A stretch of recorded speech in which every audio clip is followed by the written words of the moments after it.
قال النبي صلى الله عليه وآله وبركاته والسلام سلام قبل الكلام. السلام عليكم ورحمة الله وبركاته. الحمد لله رب العالمين، والصلاة والسلام على أشرف الأنبياء والمرسلين وإمام المتقين وعلى آله وأهل بيته وصحبه أجمعين. أشهد أن لا إله إلا الله وحده لا شريك له، وأشهد أن محمدا عبده ورسوله لا نبي بعده. إن الحمد لله نحمده ونستعينه ونستغفره من شرور أنفسنا ومن سيئات أعمالنا. من يهده الله فلا مضل له ومن يضلل فلا هادي له. سبحانك لا علم لنا إلا ما علمتنا إنك أنت العليم الحكيم. وتب علينا يا مولانا إنك أنت التواب الرحيم. اللهم إنا نسألك فهم النبيين وحفظ المرسلين وإلهام الملائكة المقربين. اللهم أغننا بالعلم وزينا بالحلم وأكرمنا بالتقوى وجملنا بالعافية. نويت التعلم بالتعليم والتذاكر بالتذكير ونفع والانتفاع والإفادة والاستفادة والحث على التمسك بكتاب الله وسنة رسوله ودعاء إلى الهدى ودلالة على الخير ابتغاء وجه الله وقربه ومرضاته وثوابه لله تعالى. اللهم صل على الإسلام والمسلمين والمؤمنين والمجاهدين والمستضعفين في فلسطين وفي كل مكان وكل زمن. اللهم إنك عفو كريم تحب العفو فاعف عنا وعن والدينا وعن جميع المسلمين والمسلمات والمؤمنين والمؤمنات الأحياء منهم والأموات. اللهم ما أمسى من نعمة أو بأحد من خلقك فمنك وحدك لا شريك لك، فلك الحمد ولك الشكر. رب اشرح لي صدري ويسر لي أمري واحلل عقدة من لساني يفقهوا قولي. أما بعد. Alhamdulillah, kita rafakkan setinggi syukur kehadrat Allah Subhanahu wa taala. Moga-moga setiap daripada kedudukan kita pada potensi dan juga posisi mencari jalan untuk menambah taat kepada Allah berkekalan hendaknya sehingga kita bertemu dengan Ramadan yang akan datang. Mana tidaknya setiap daripada inci perjalanan hidup kita orang yang beriman, sumbernya, arahannya, titah perintahnya datang daripada Al-Quran yang disebutkan diturunkan pada malam 17 Ramadan secara sekaligus dari Lauh Mahfuz ke Baitul Izzah di langit dunia. Daripada Baitul Izzah secara berperingkat disampaikan Al-Quran yang dimulakan pada malam 17 Ramadan itu berterusan selama 23 tahun. Fasa 13 tahun Mekah, fasa 10 tahun Madinah. Dan setiap daripada ingatan kita pada 17 Ramadan, ia juga adalah satu penandaan bagaimana kelompok manusia yang membenarkan Al-Quran, yang membesarkan Al-Quran dalam hidup mereka, yang membenarkan Al-Quran dalam jiwa mereka, berada dalam kedudukan Allah Ta'ala uji dengan kedudukan yang begitu berat.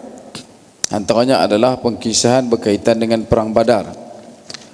Barang perlu diambil ingat, Badar ini adalah satu tempat yang berkedudukan kurang lebih 130 km daripada kawasan kota Madinah dan menuju ke arah selatan ke Mekah. Dan pada awal asalnya Badar bukanlah satu perang, melainkan dia adalah satu usaha untuk menyekat perjalanan yang sudah pun dilakukan oleh Abu Sufyan yang berjaya mengesamping apa yang disebutkan sebagai sekatan yang dilakukan oleh Nabi SAW 2 bulan sebelum daripada berlakunya peristiwa Badar. Kerana pada bulan Rejab apabila disebutkan tentang operasi ataupun Sariyah Nakhlah yang dikenali sebagai dengan lebih masyhur dikenali sebagai operasi Abdullah bin Jahsy radhiyallahu an, yang berkesudahan dengan matinya Amru al-Hadrami yang memicu kebencian yang begitu meluap di kalangan kelompok kafir Quraisy ke atas Nabi SAW dan seluruh umat Islam, dikarenakan Amru al-Hadrami adalah merupakan saudara ataupun ada kaitan persaudaraan dengan Utbah dan juga Syaibah bin Rabi'ah. Dendam mereka, taram mereka daripada bulan Rajab tidak lagi mampu untuk dikendorkan.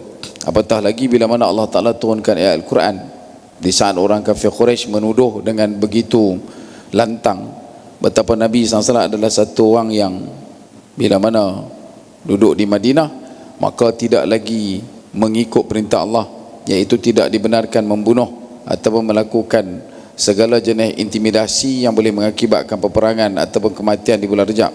Kerana Amru al-Hadrami dibunuh oleh pasukan risikan yang diketuai oleh Abdullah bin Jahsy pada bulan Rajab.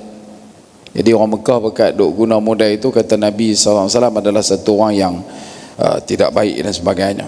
Namun Allah Ta'ala turunkan ayat Al-Quran membenarkan tindakan yang dilakukan oleh para sahabat radhiyallahu anhum, iaitulah dengan mengatakan betapa membunuh orang di bulan Rajab adalah satu perkara yang berpotensi disebutkan sebagai perbuatan yang mengundang dosa besar. Tetapi menghalang orang datang ke masjid Allah, datang ke rumah Allah, Baitullahil Haram, berusaha untuk menghalang dakwah Nabi SAW, itu adalah lebih buruk dan lebih teruk daripada membunuh orang dalam bulan haram.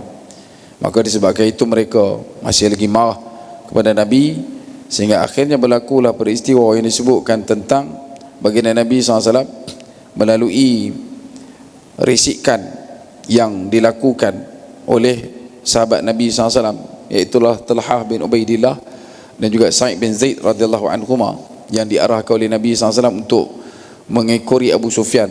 Mereka akhirnya mengetahui betapa Abu Sufyan yang sedang bergerak daripada Syam, bahagian utara Madinah, menuju ke Madinah, membawa kurang lebih 50,000 dinar barang dagangan yang turut sama berbekalkan dengan 1,000 ekor unta, dan kumpulan dagangan tersebut hanya dikawal sekitar 30 ke 40 orang pengawal saja.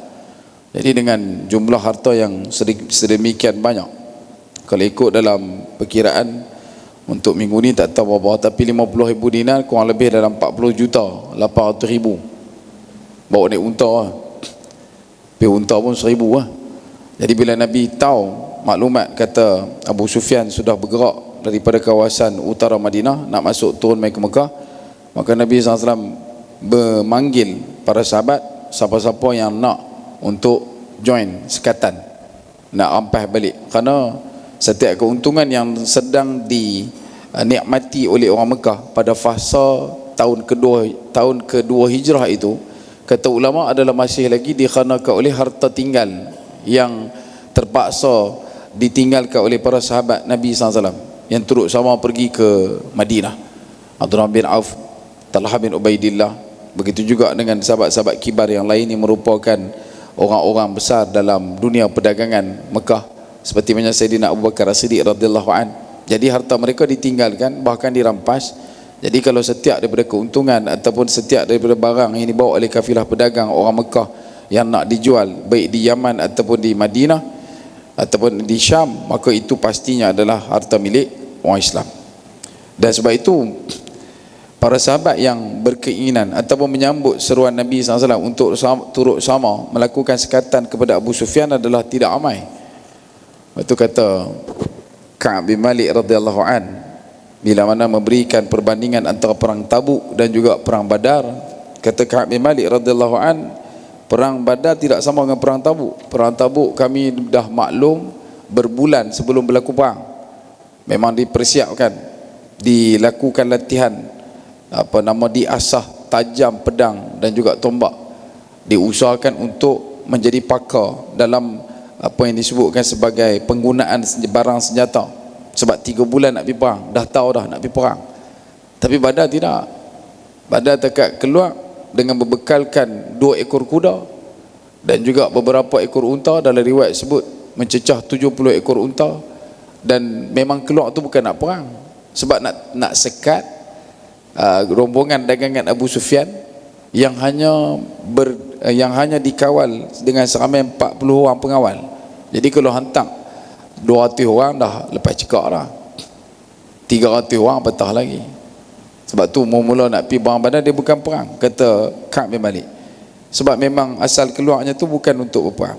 Abu Sufyan pula, bila dia tahu Nabi SAW sudah mula menggerakkan para sahabat dengan jumlah yang sekian ramai, maka dia pun mencari jalan bagaimana nak mengelak daripada bertembung daripada laluan utara Madinah masuk ke kawasan Madinah, tapi tak lalu kok jalan yang orang Madinah lalu.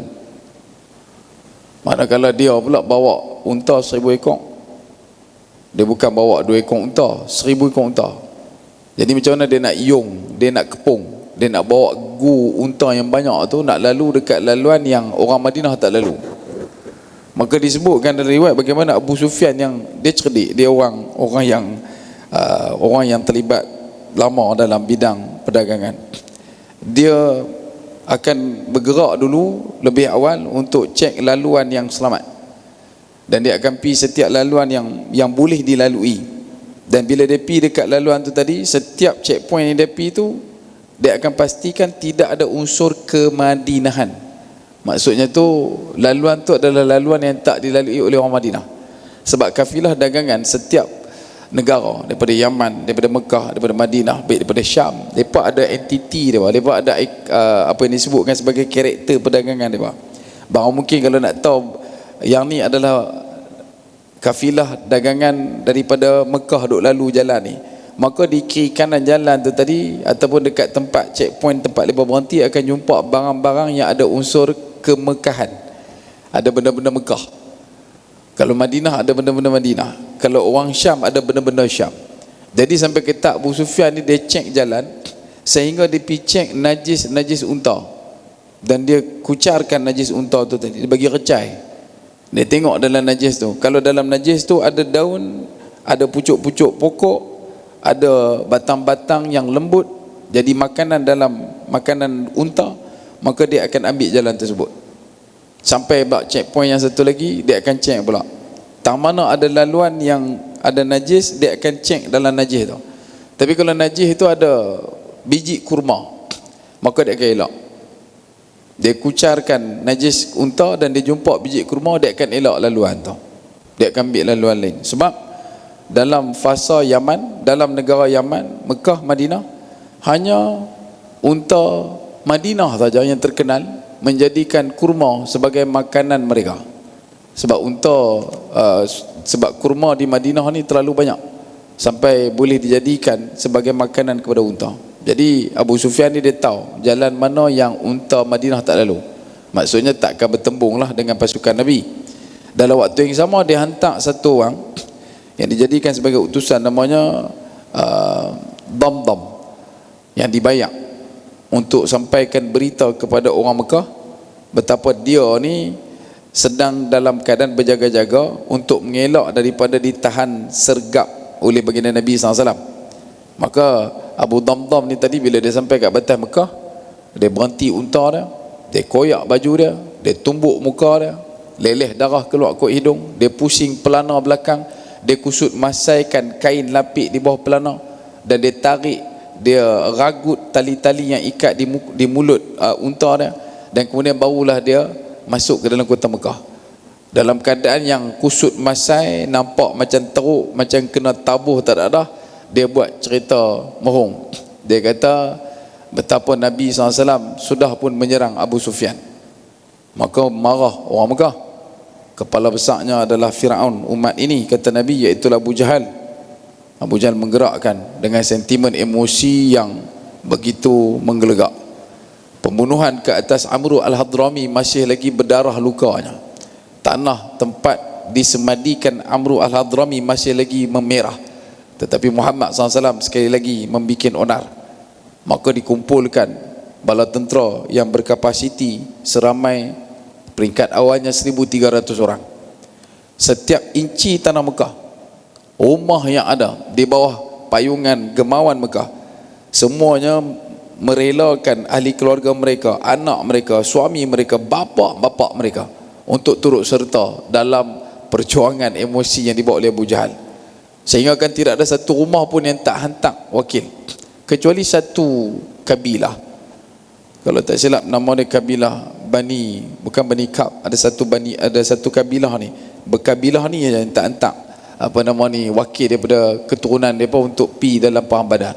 Yang lain semua bagi, termasuk juga Abu Lahab. Abu Lahab dia tak boleh nak pi, tak tahu pasal apa, tak boleh nak pi, cuma dia panggil orang yang hutang dengan dia. Ada orang hutang dengan dia, dia panggil, dia buat selection, dia kata hang hutang dengan aku, ya. Lalu ni macam ni hampir perang dengan Abu Jahal, hutang settle. Abu Lahab pop dengan Nabi, maka dia tu pun pilah ikut semua 1,300. Mereka bawa dengan segala penyanyi wanita, bawa dengan segala harta mereka, bawa juga dengan unta-unta yang banyak untuk support makan minum mereka sepanjang perjalanan. Semua yang ada ni keluarkan dana, mereka wujudkan intensif bayaran kepada orang yang terlibat dalam perang yang diketuai oleh Abu Jahal pada waktu itu. Dan kemudian pergerakan ini mula bergerak, ketumbukan ini mula bergerak nak sampai ke kawasan yang agak jauh daripada kota Mekah. Tiba-tiba datang pula satu lagi utusan, sebab Abu Sufyan berjaya mengelak perjalanan Nabi SAW, maka dia pun hantar utusan kepada orang Quraisy dengan mengatakan, aku dah selamat, semua boleh balik. Maka Akhnas bin Syuraiq, satu orang yang diikat kemas kaitannya dengan Abu Jahal, Abu Sufyan, Akhnas bin Syuraiq, mereka ini kalau ikut dalam dapatan kajian para ulama sirah, orang yang tak beriman tapi mencintai Al-Quran. Bahasanya agak berat, tetapi itulah kebenarannya. 3 orang ni lah yang akan sentiasa bila Nabi ada halaqah di rumah Arqam bin Abil Arqam, mereka akan mai keliling rumah Nabi. Mereka tak masuk dalam masuk kot pintu tak, mereka duduk kot dinding kot luar, dengar Nabi duduk cerita pasal Quran. Di belah kanan akan duduk Abu Sufyan, di belah belakang akan ada Abu Jahal, di belah kiri akan ada Akhnas bin Syuraiq. Mereka akan tumpu dengar Nabi duduk cerita apa malam ni. Malam ni cerita pasal Al-Fil, gajah. Malam ni cerita pasal apa lagi. Dia duduk tumpu dengar. Habis Nabi nak tutup majlis, mereka nanti akan keluar. Waktu sampai ke tahap mereka boleh detect bila nak habis. Bila Nabi nak katuk majlis, mereka boleh tahu. Waktu sampai ke tahap kita sampai ke faham kita, Nabi tak akan meninggalkan subhanakallahumma bihamdik nasyhadu an la ilaha illa anta nastaghfiruka wa natubu ilaik, tasbih kafarah. Begitu juga dengan suratul Asr, kita tak bisa guna. Ada sebagian ulama kata bila Nabi SAW nak menghentikan ataupun nak selesaikan, Nabi akan sebut benda tu. Nabi akan sebut kalimah bacaan tu. Sebab tu bila sebut kata benda ni, Abu Jahal, Abu Sufyan, Akhnas bin Syuraiq, 3 orang ni memang lepas sampai tahap lagu tu. Macam kita punya kuliah ni, kalau orang dengar sekecil-kecil ikan tu boleh balik lah. Baru ni di masjid mana tu, dia kata kawan tu duduk dalam masjid dengar kuliah kita, dia keluar. Elok dia keluar, dia kata bina, orang tu duduk luar masjid. Kata bina bang, bimbing semayang. Nak apa? Nak semayang lah. Dia kata tak. Dia kata kalau hak janggut ni lagi dia tak sebut sekecil-kecil ikan, jangan duduk keluar mana. Kena duduk keras lah. Lagi dia tak sebut, jangan duduk keluar. Sebab tu bila Akhnas bin Syuraiq dia dapat maklumat tu, maka dia kata balik dekat Abu Jahal, kita berhenti balik bang. Maka modal tak nak sampai ke Badar, kira hangit tore ke 130. Tapi lepas ramai bang, bukan lepas sikit. 1,000 orang tentera bersama dengan 100 ekor kuda. Mana kata portion dia tu 10 orang untuk satu kuda. Tu tak campur lagi dengan unta lagi. Tak campur lagi dengan unta untuk dijadikan bahan makan. Menyembelih 10 ekor unta, sekok untuk orang 100 orang makan. 10 ekor unta sehari disembelih untuk 100 orang makan. Dan bila sebut kata sekok untuk 100, 10 ekor untuk 1000. Lepas punya portion lepas tu. Dan sebab tu Akhnas Syuraiq kata jom kita balik. Abu Jahal kata tak, kita terus nak balik siapa? Hak yang Abu Sufyan selamat, baby dia. Lah ni kita dah keluar lah, kita kena ni tindakan yang populis. Dia bukan bergerak atas apa nama yang disebutkan sebagai keperluan yang benar, tetapi atas tindakan itu untuk mencengkam populariti dia. Sebab orang dah angkat dia, kalau duduk Mekah tak jadi apa, jadi ketua lagu tu je. Tapi bila duduk di medan perang kan jadi komander. Kan dia jadi kepala besar, dia jadi panglima utama. Maka kalau dia balik ke Mekah, dia tak jadi panglima, dia jadi laksa mana lagu tu kan. So bila dia duduk tu, Abu Jahal kata tak, kita tuai. Akhirnya Masyurek berkeras, dia jom patah balik, dan dia berjaya untuk kurangkan, melakukan defisit daripada jumlah ahli perang yang terlibat di kalangan orang kafir Quraisy, iaitulah seramai 300 orang. 300 orang patah balik mai ke Mekah, hanya tinggal 1000. Abu Jahal mengingatkan kepada orang-orang Mekah yang turut sama betapa mereka akan berhenti di Badar dan mereka akan berhibur di situ, mendengar nyanyian daripada bidu wanita yang mereka bawa. Mereka akan makan, minum, arak dan sebagainya, dan mereka akan tunjukkan betapa mereka tidak terkesan langsung dengan apa yang sedang dilakukan selama waktu daripada fasa 1 Hijrah sampai ke Ramadan 2 Hijrah itu di hadapan Nabi SAW. Dan kaum muslimin pula dalam waktu yang sama, bila sampai di pertengahan jalan di kawasan yang dinamakan sebagai Rauha, baginda Nabi SAW bermesyuarat, dan Nabi SAW memaklumkan kepada para sahabat berkaitan dengan jumlah tentera daripada kalangan kafir Quraisy. Bila jumlahnya agak tidak sekata, tidak berimbang, 300 orang, 313 dalam riwayat yang paling sikit. Ada riwayat kata 318 orang dalam satu sumber yang lain. Cuma yang masyhur 313. 313 nak menentang 1000, mewakili 1/3 daripada jumlah ketumbukan penuh orang tentera Quraisy. Jadi kaum muslimin secara maklumnya, yang terlibat biasa dengan perang, dia kata tak ada, ratio tu tak cukup, persentage tu tak kena. Jadi kalau kata ni memang boleh tak payah pergi perang lah. Jadi kaum muslimin tidak bercadang untuk berperang pun pada awalnya, dan mereka cuma keluar untuk menuntut hak. Maka persiapan dilakukan hanya dengan berbekalkan 70 ekor unta yang dinaik secara bergilir-gilir sebanyak 3 orang, dan 2 ekor unta saja yang dinaiki oleh 2 orang sahabat. Dan Nabi SAW berkongsi unta dengan Sayyiduna Ali dan juga Marthad bin Abi Marthad radhiyallahu anhuma. Dan perjalanan itu mencecah lebih daripada 150 km. Dan bagaimana Nabi SAW ketika mana meletakkan segala jenis bentuk kebergantungan hanya sahaja kepada Allah Subhanahu wa taala, dan bagaimana Nabi SAW menunjukkan kepada kita jangan pernah lelah untuk terus berdoa, kerana setiap daripada apa yang sedang kita lalui saat ini adalah juga termasuk dalam doa-doa yang pernah kita sebutkan pada beberapa waktu yang lampau.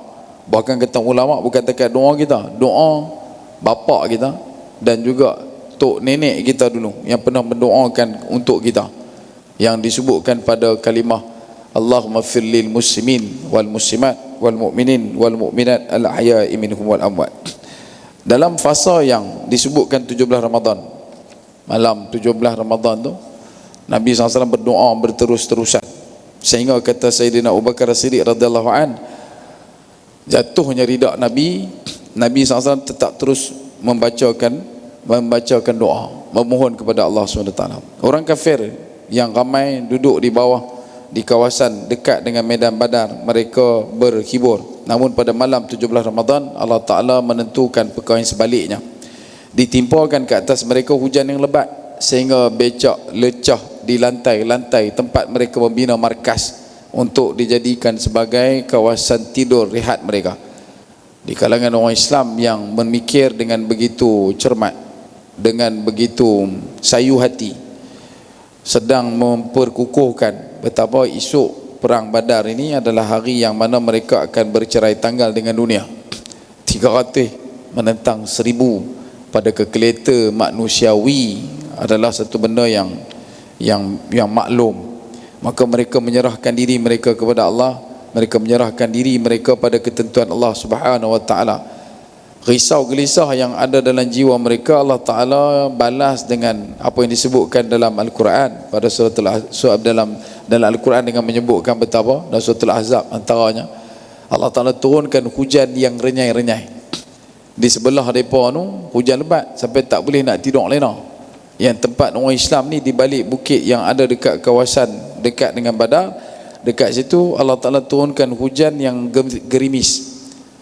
sehingga menyebabkan badan yang letih berfikir akhirnya terbuai dengan suhu dan rasa yang begitu nyaman dan akhirnya lena, seorang demi seorang lena. Namun di balik kelam malam tetap juga bertawaruk di situ satu orang manusia yang bernama Muhammad bin Abdullah sallallahu alaihi wasallam, yang tidak tidur bahkan bermunajat semalaman sambil menangis sehingga ke subuh. Sebab tu naungan berkaitan dengan 17 Ramadan termasuk dalam bab perbincangan nuzulul Quran yang diikat pada kalimah inna anzalnahu fi lailatul qadr, membuka satu lembaran faham yang begitu kuat untuk kita ambil betapa Lailatul Qadar bukan hanya bergerak daripada malam 21 sampai malam 29. Dia bermula lebih awal. Sebab itu kita selalu ingatkan rangkuman berkenaan dengan malam Al-Qadar ini adalah bila-bila masa. Boleh sebutkan bila-bila masa. Kalau kita sebut kata 21 sampai 29 itu sahaja, macam mana kita nak nafikan kita ataupun kita nak menolak tarikh nuzul Quran di negara kita, Nusantara khususnya umumnya adalah 17 Ramadan. Sedangkan 17 Ramadan tak termasuk malam 10 terakhir, tetapi ia termasuk di dalam 10 malam ganjil terakhir yang dimulakan daripada 11, 13, 15, 17, 19, 5 malam, dan disambung dengan 21 sampai 29, 5 malam, baru jadi 10. Sebab tu nak cari malam Al-Qadar ni dia bukan tunggu hak ujung saja, dengan tidak merendahkan apa yang disebutkan sebagai pandangan oleh Sayyidina Abdullah bin Abbas radhiyallahu anhuma, yang menyebutkan pada perkiraan Lailatul Qadar 9 kali dengan 3 kali disebut dalam surah Al-Qadar, maka ia merujuk pada 27, dan kedudukan dhamir kepada panggilan Lailatul Qadar salamun hiya itu ada pada kedudukan ke-27, dengan tidak merendahkan pandangan ataupun pendapat itu. Akhirnya menunjukkan kepada kita malam Al-Qadar itu berisiko berlaku bila-bila. Sebab tu bila sebut kita malam Al-Qadar, bincangnya bukan tentang bila, tetapi kamu di mana. Malam Al-Qadar ni bukan tentang bila berlaku, tak, kamu tu di mana malam Al-Qadar. Kalau malam Al-Qadar duduk di lantai sejadah, dahi dilekatkan pada tempat sujud, tangan digunakan untuk bertasbih, lidah mengungkapkan kalimah tahmid, berzikir, menjaga aurat, begitu juga dengan menyampaikan sedekah, membuka mushaf Al-Quran pada malam tersebut, maka Al-Qadar berada dalam santunan yang begitu indah. Tapi kalau malam Al-Qadar kamu di Kamdar, duk cari kain buat tirai, maka itu dah dapat. Malam Al-Qadar ada di Nasi Kandar. Ya, Nasi Kandar bersamaan dengan 20 lebih pada 1000 kali makan nasi kandar malam tu. Itu dah dapat. Yang isu yang kita sebutkan malam Al-Qadar adalah bukan tentang bila, tetapi lebih besarnya adalah kamu di mana. Dan sebab itu bila sebut berkenaan dengan malam itu adalah malam Al-Qadar, naungannya dan juga balasannya apa dia, doa Nabi Allah Ta'ala ijabahkan. Sebab tu malam Al-Qadar ini adalah malam yang menjadi buruan sebahagian daripada ramainya di kalangan para ulama, nak menunjukkan betapa bila berkesempatan untuk duduk di malam itu, berada di malam itu, melakukan ketaatan, maka doa pada waktu tersebut adalah doa yang tidak tertolak berdasarkan apa yang berlaku kepada baginda Nabi sallallahu alaihi wasallam di malam berlakunya peristiwa perang Badar, iaitu 17 Ramadan.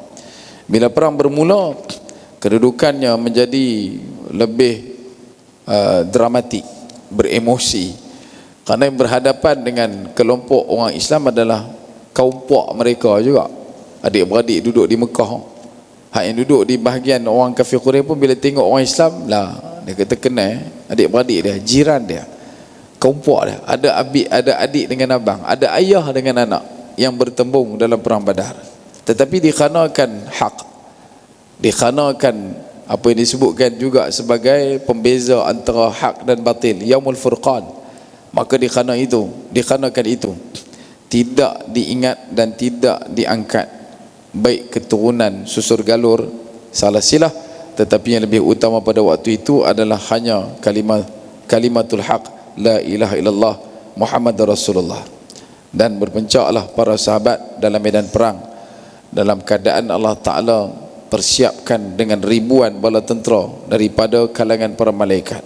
Turun mereka dengan berserban hitam dan kemudian memancung tebas setiap daripada kepala kelompok kafir Quraisy, sehingga kan kata para sahabat atau Sayyidina Ali di saat dia menarik hulu pedang nak dikeluarkan daripada saung, telah pun berjatuhan kelompok kafir Quraisy di hadapannya, satu demi satu demi satu. Kata Sayyidina Ali, bagaimana dia melihat satu sapuan badai yang turun daripada arah kanan ketika mana mereka meluru merempuh 1000 orang bala tentera kafir Quraisy, bertindak dalam kedudukan kelompok itu datang dalam penampakan seakan-akan berjubah berwarna za'faran. Dia warna bukan warna za'faran, asfar, berwarna kuning, dan kemudian menghentam barisan demi barisan kelompok kafir Quraisy yang ada, dan kemudiannya berjatuhan kelompok itu. Dan sehingga kan disebutkan betapa orang Islam mencari setiap daripada kelompok kafir Quraisy yang mati, yang berhadapan dalam perang Badar tu, sampai mereka boleh sebutkan yang ini dibunuh oleh umat Islam, yang ini dibunuh oleh para malaikat. Macam mana mereka mengenal? Dalam riwayat disebutkan bagaimana leher orang Quraisy, kafir Quraisy yang menentang Nabi SAW dan juga para sahabat, yang ditebas oleh umat Islam, oleh manusia, leher mereka adalah belahan-belahan biasa. Tetapi setiap daripada leher yang ditebas oleh para malaikat seakan-akan berbekas pateri, bekas kimpalan. Macam ada api yang kita duk, orang kata apa, yang kita duk peteri dekat besi dengan besi tu, dia punya bekas bakaran dekat leher yang ditebas. Dan kemenangan berpihak kepada umat Islam. Dan dikarenakan apa kata ulama? Satu, Allah Ta'ala berkehendak kemenangan itu datang dalam bentuk tidak diikat pada faham manusiawi. Kita terlalu kuat dengan pandangan tentang majoriti, kita terlalu gah dengan apa yang disebutkan sebagai dominasi. Kita rasa bila kita ramai maka kita kuat. Allah Ta'ala tegur sifat itu dalam perang Hunain. Bagi tahu memang hampa ramai, tapi jangan doa sakemah dengan ramai. Sebab titik kemenangan berada pada titik qulillahumma malikal mulki tu'til mulka man tasha. Allah Ta'ala yang berkehendak Nabi kat sahabat-sahabat, kamu kerja apa? Kerja apa yang kita kena buat? Liyabluwahum ayyuhum ahsanu amala.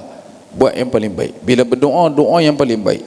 Bila melakukan solat, solat yang paling baik. Bila bertawakal, tawakal pada titik tinggi yang paling baik.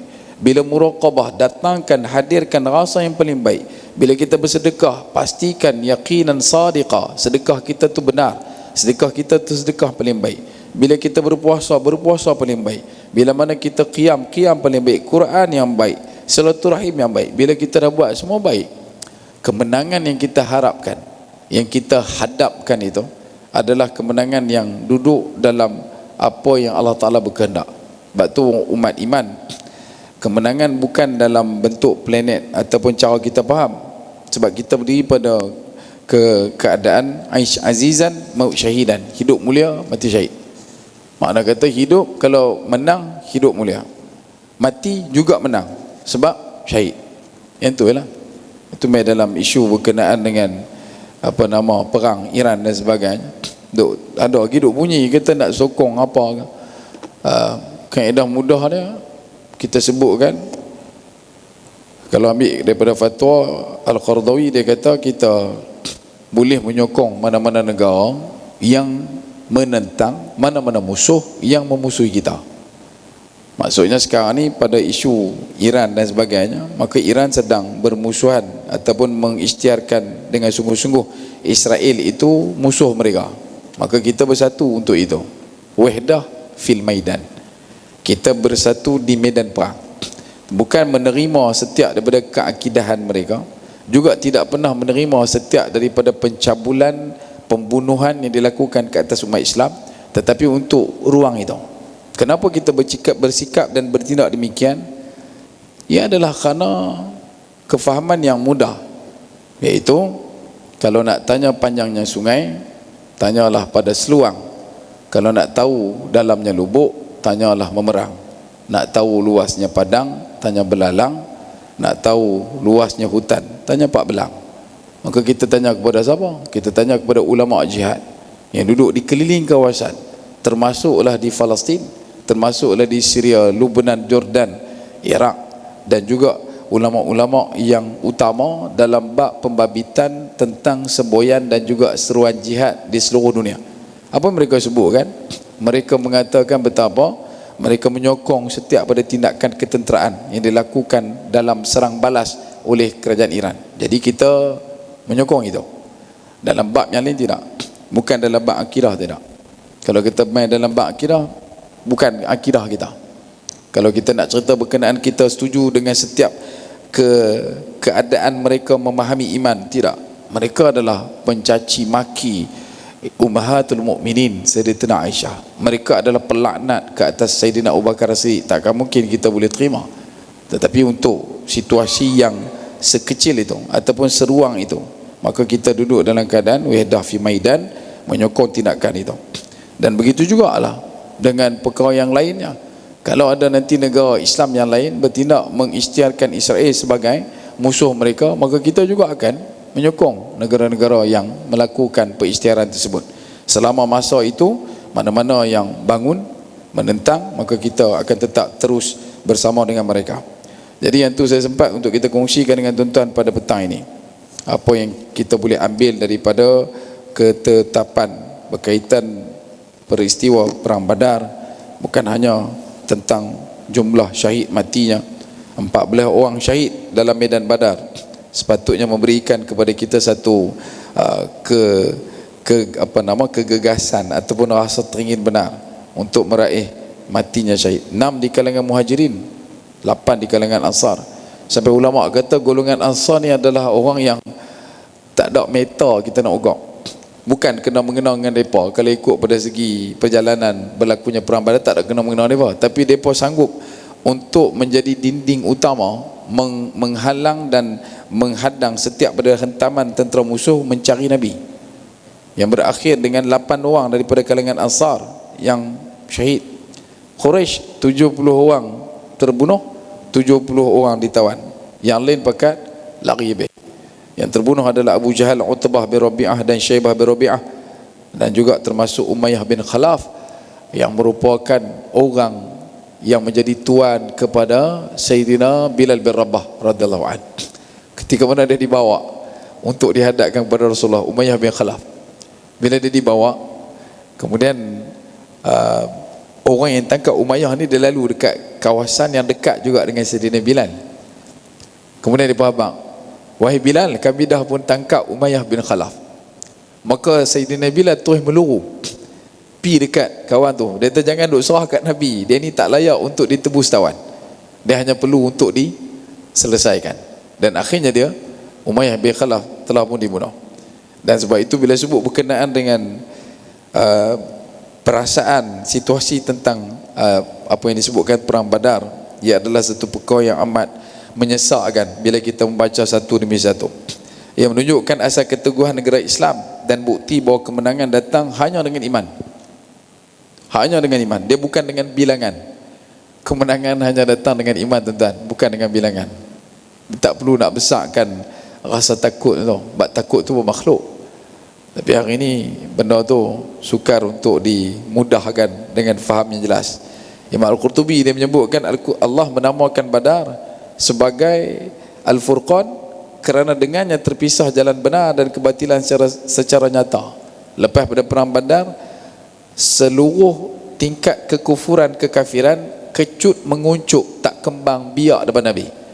Tetapi kebenaran semakin dilihat bersinar luas dan leluasa dakwah Nabi tidak ada tahan halangnya, sehingga sampailah ke Syam. Badar membuktikan bahawa pertolongan Allah turun bila umat ini memenuhi setiap daripada kelayakan dan apa yang disebutkan sebagai keperluan iman. Setiap masyarakat ini memenuhi setiap daripada kelayakan ketaatan, setiap daripada umat ini memenuhi setiap daripada kelayakan kepemimpinan yang benar, maka pada waktu itu tidak perlu nak risau apa-apa, pertolongan Allah dengan sendirinya turun. Sebab tu musyawarah penting, mesyuarat. Tapi kita bila sebut kita mesyuarat, mereka duk pandang dengan sinis. Orang Melayu ni semua mesyuarat, masuk rumah baru mesyuarat, nak tunang mesyuarat, nuri kahwin mesyuarat, rumah terbakar benda kita mesyuarat. Hang agak-agak rumah terbakar tak nak mesyuarat. Kita tahu nak buat apa. Sedangkan mesyuarat tu awalul barakah, mula-mula nak dapat berkat dengan mesyuarat.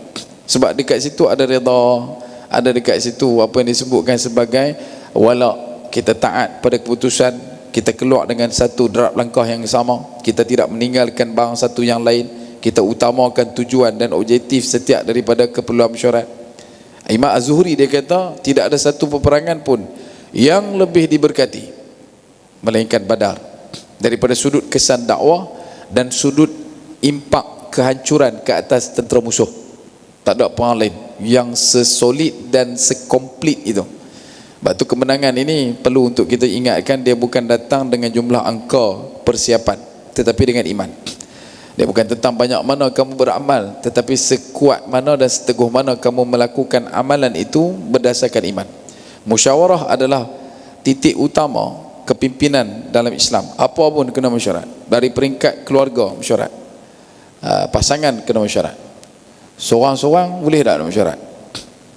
Kita duduk diri tepi jalan tu, duduk apa lah, Ustaz tengah mesyuarat, jangan duduk kacau. Saya tengah tanya dekat saya, minta kebenaran pada saya untuk bagi dekat saya.